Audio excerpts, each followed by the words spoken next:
मध्यकालीन भारत में जब युद्ध, षड्यंत्र और राजाओं की चालें चरम पर थीं, एक साधारण व्यक्ति ने ऐसा कार्य किया जिसने पूरे साम्राज्य को हिला दिया।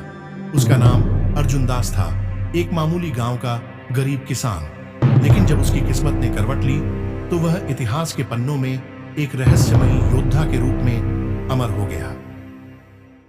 राज्य में चारों ओर सैनिकों की चहल पहल थी। राजा वीर विक्रम ने घोषणा की कि पड़ोसी राज्य का क्रूर राजा रणधीर उनकी सीमा पर हमला करने की योजना बना रहा है। लेकिन असली खतरा महल के अंदर छुपा था।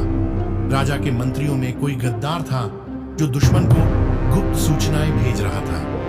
यह बात सुनकर अर्जुन दास की आंखों में एक अलग ही चमक आ गई। वह एक सामान्य किसान था, लेकिन उसमें असाधारण बुद्धिमत्ता और निडरता थी। अर्जुन दास ने देखा कि एक अजनबी चुपके से महल के पिछवाड़े से बाहर जा रहा था। उसकी चाल ढाल संदिग्ध थी। अर्जुन दास ने बिना समय गंवाए उस आदमी का पीछा किया। संदेश मिला। वह व्यक्ति एक गुप्त संदेश लेकर जंगल की ओर भाग रहा था, जिसे दुश्मन राजा को सौंपना था। जो हुआ वह चौंकाने वाला था।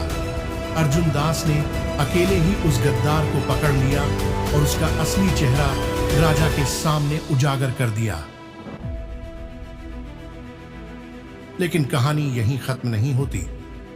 राजा ने अर्जुन दास की बहादुरी और बुद्धिमत्ता देखी और उसे दरबार में विशेष स्थान दिया। लेकिन अर्जुन दास को यकीन था कि असली गद्दार अभी भी छुपा हुआ है।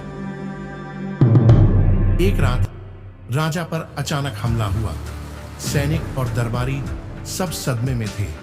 लेकिन अर्जुन दास को पहले ही शक था कि हमला भीतर के किसी व्यक्ति के इशारे पर हुआ है। उसने पूरे महल में एक बुद्धिमानी से भरा जाल बिछाया और फिर वही हुआ जिसका किसी को अंदाजा नहीं था। एक महत्वपूर्ण दरबारी ही असली गद्दार निकला। उसने दुश्मन से संपर्क कर लिया था और महल को भीतर से खोखला कर रहा था। जब अर्जुन दास ने राजा को इसकी सच्चाई बताई तो राजा खुद हैरान रह गए।